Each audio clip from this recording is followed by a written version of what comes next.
গতকাল ভ্যাপসা গরম আর তীব্র রোদের পর বিকেলের দিকে হঠাৎই বদলে যায় রাজধানীর আকাশ। নামে কালবৈশাখী ঝড়, আর কয়েক ঘন্টা ধরে চলতে থাকে বৃষ্টি। ঢাকায় এ সময় বৃষ্টিপাত রেকর্ড করা হয়েছে ২৭ কিলোমিটার। আবহাওয়া অধিদপ্তর জানিয়েছে, আজ বৃহস্পতিবারও ঝড় বৃষ্টি এই প্রবণতা অব্যাহত থাকতে পারে। দেশের অন্তত ১৮ জেলার ওপর দিয়ে বয়ে যেতে পারে কালবৈশাখী।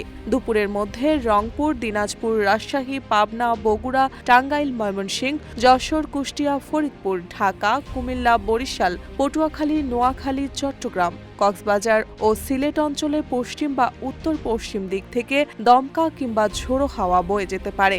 বাতাসের গতিবেগ ঘন্টায় ৪৫ থেকে ৬০ কিলোমিটার পর্যন্ত হতে পারে। এসব এলাকার নদীবন্দরগুলোকে ১ নম্বর সতর্ক সংকেত দেখাতে বলা হয়েছে।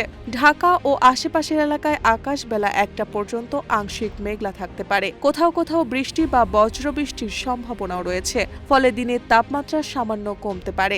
আজ সকাল ৬টা ঢাকার তাপমাত্রা ছিল ২৩ ডিগ্রি সেলসিয়াস, যা আগের দিন ছিল ২৫.২ ডিগ্রি। সূর্যাস্ত সন্ধ্যা ৬টা ৩০ মিনিটে এবং আগামীকাল সূর্যোদয় ভোর ৫টা ২০ মিনিটে।